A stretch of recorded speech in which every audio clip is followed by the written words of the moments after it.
यह बात कुछ साल पहले की है, जब मेरे पति के दोस्त ने मेरी ऐसी हालत कर दी कि मैं आपको क्या बताऊं। मेरे पति नौकरी के सिलसिले में दूसरे शहर में रहते थे।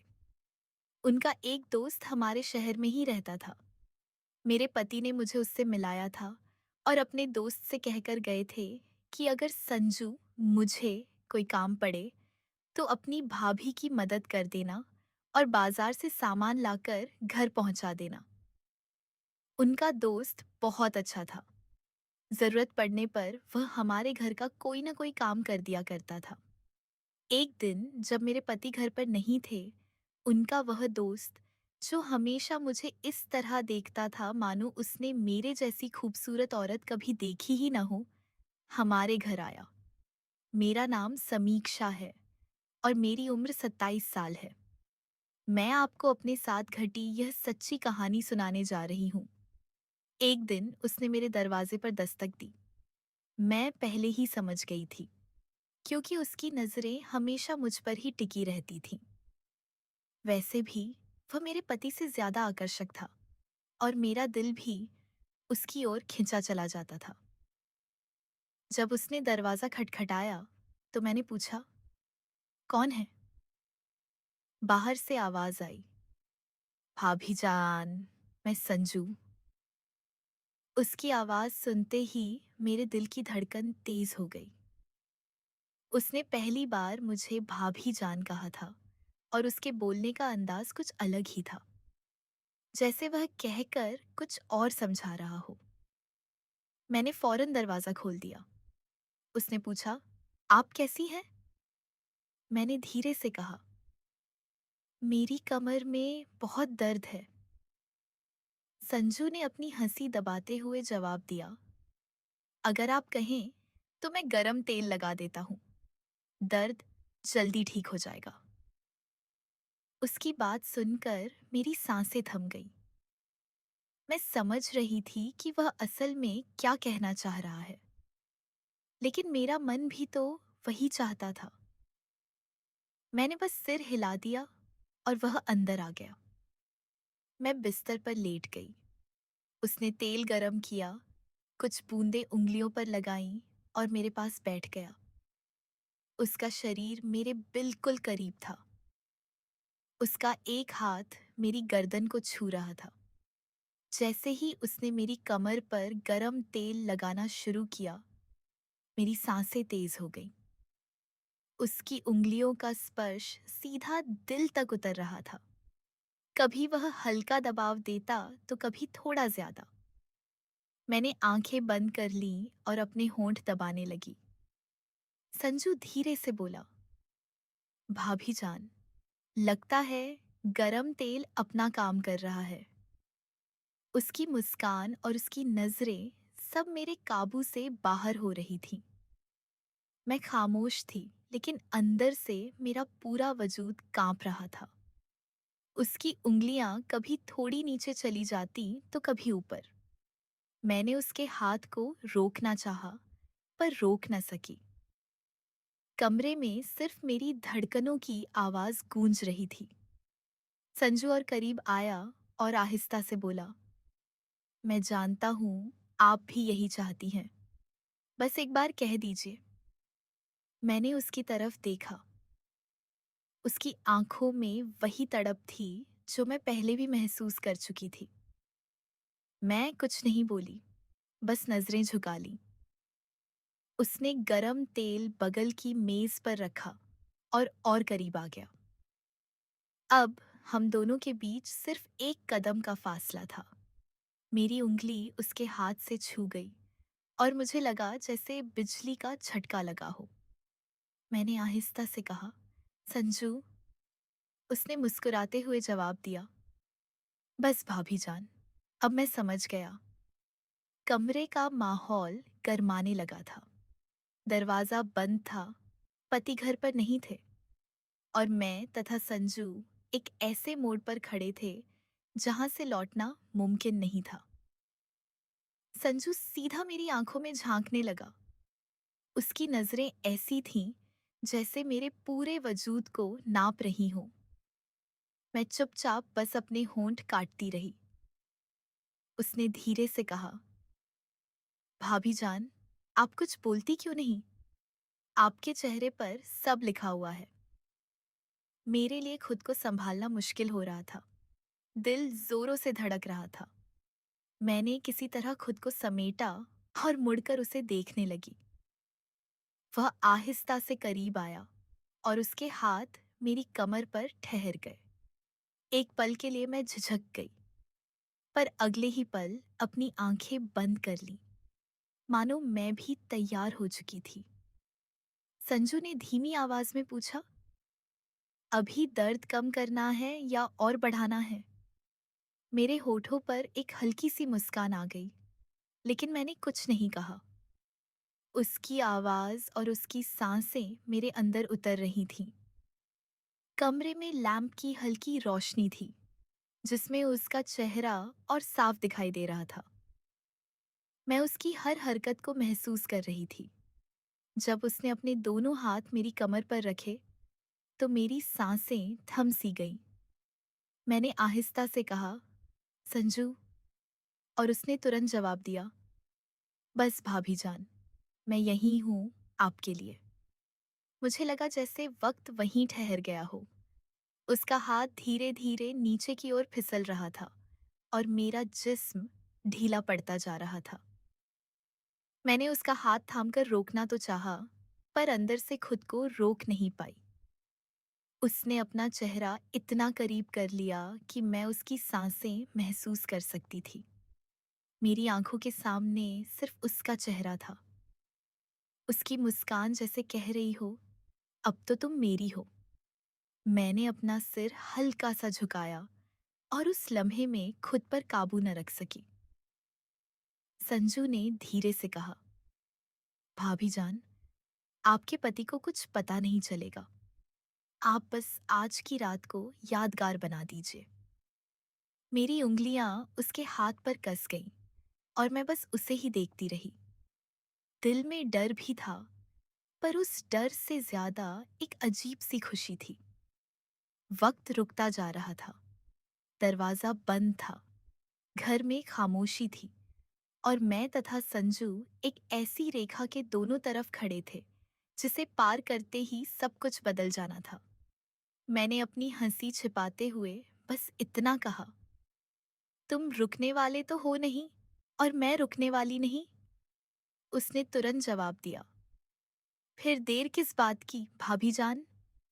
और जैसे ही उसने मुझे अपनी ओर खींचना शुरू किया, मेरा सारा नियंत्रण टूट गया। संजू ने मुझे अपनी बाहों में भर लिया। एक पल के लिए लगा जैसे पूरा कमरा घूम गया हो। उसका सीना मेरे करीब था और उसकी सांसें मेरी गर्दन को छू रही थीं।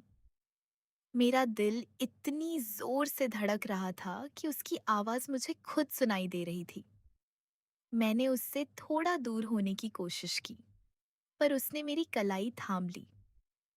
वह हल्की सी मुस्कान के साथ बोला, अब तो आप मुझे रोक भी नहीं सकती भाभी जान। मेरी नजरें झुकी हुई थीं, पर होठों पर एक हल्की सी मुस्कान खुद ब खुद आ गई। आखिर मैं भी तो यही चाहती थी, बस कहने की हिम्मत नहीं थी। संजू ने एक हाथ से मेरी साड़ी संभाली और दूसरे हाथ से मेरी कमर पकड़ ली। उसकी उंगलियों की पकड़ थोड़ी कसी, तो मैं उसके और करीब आ गई। मैंने धीरे से कहा, संजू, बस करो। पर मेरी आवाज ऐसी थी जैसे रोकना नहीं, बल्कि और करीब बुलाना चाह रही हो। वह झुककर मेरे कान के पास आहिस्ता से बोला, बस एक बार कह दीजिए, रुक जाऊंगा, वरना मैं अब रुकने वाला नहीं। मेरी सांसें और तेज हो गईं। मैंने अपने होंठ दबा लिए, पर मेरी आंखों में सब साफ दिख रहा था। कमरे में जल रहे लैंप की रोशनी में उसके चेहरे का हर भाव उभर कर आ रहा था। उसकी नजरें मेरी आंखों से फिसलकर मेरे होठों पर ठहर गईं। मैंने उसकी तरफ देखा और बस इतना कहा, तुम्हें समझने के लिए मुझे कुछ कहने की जरूरत नहीं पड़ती। यह सुनते ही संजू ने एक गहरी सांस ली और मुझे और करीब खींच लिया। अब हमारे बीच नाम मात्र का भी फासला नहीं था। उसके हाथ मेरी कमर से ऊपर उठने लगे और मैंने अपनी आंखें मूंद ली। उस पल लगा जैसे दुनिया ठहर गई हो। दरवाजा बंद था, घर शांत था और हम दोनों अकेले थे। पति घर पर नहीं थे और मैं उनके दोस्त की बाहों में थी। संजू बोला, भाभी जान, आज के बाद सब कुछ बदल जाएगा। मैंने आंखें बंद किए ही एक हल्की सी आह भरी।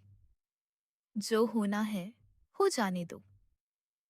और अगले ही पल संजू ने एक ऐसा कदम बढ़ा दिया जहां से वापस लौटना नामुमकिन था। संजू का चेहरा मेरे बेहद करीब था। उसकी नजरें मेरी आंखों और होठों के बीच भटक रही थीं। मैंने अपने होंठ दबा लिए। उसकी तड़प मुझे साफ नजर आ रही थी। मैंने हल्की आवाज में कहा, संजू, अगर कोई आ गया तो? उसने हंसते हुए जवाब दिया, दरवाजा बंद है और घर में कोई नहीं है। अब सिर्फ मैं और आप हैं। उसकी आवाज में ऐसा जादू था कि मेरे कदम डगमगाने लगे। मेरा दिल कह रहा था, रुक जाओ, पर मन कह रहा था, रुकना मत।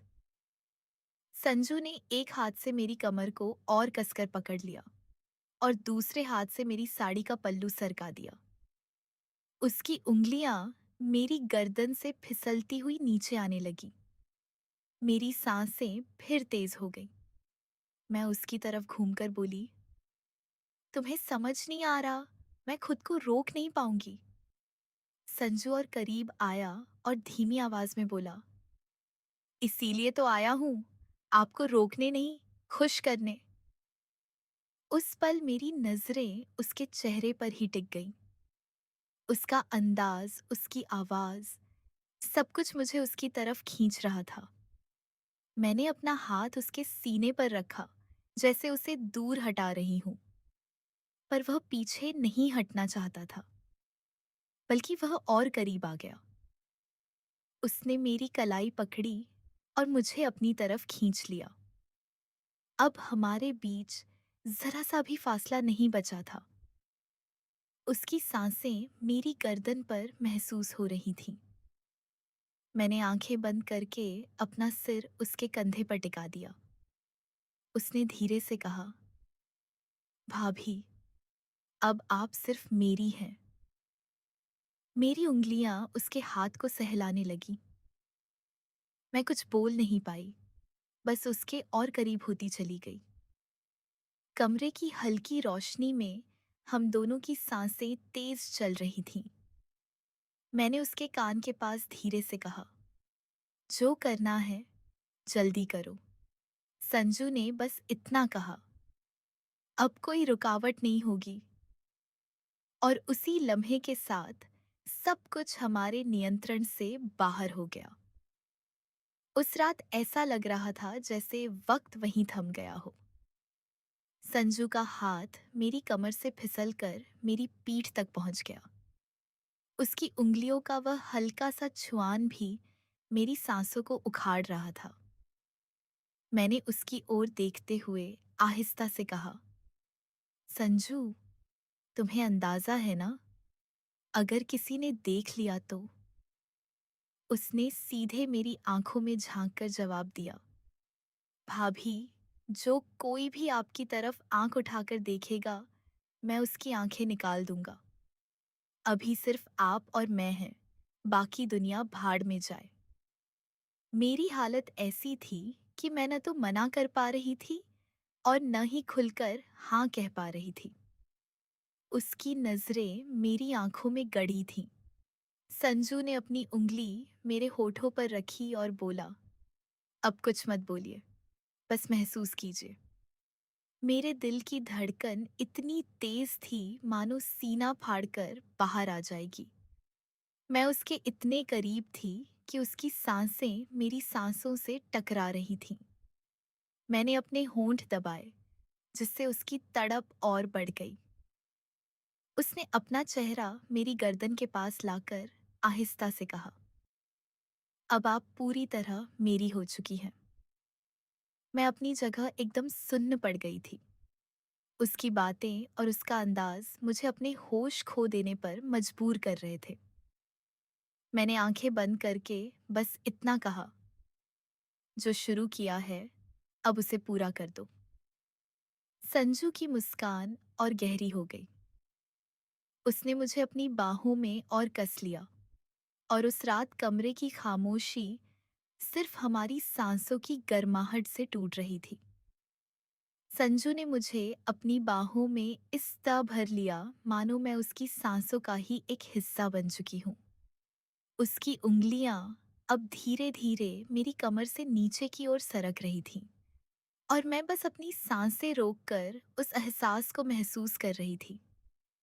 मेरी हालत ऐसी थी कि मैं पूरी तरह बेकाबू हो चुकी थी। मैंने धीरे से उसके कान के पास जाकर कहा, बस अब और इंतजार मत कराओ।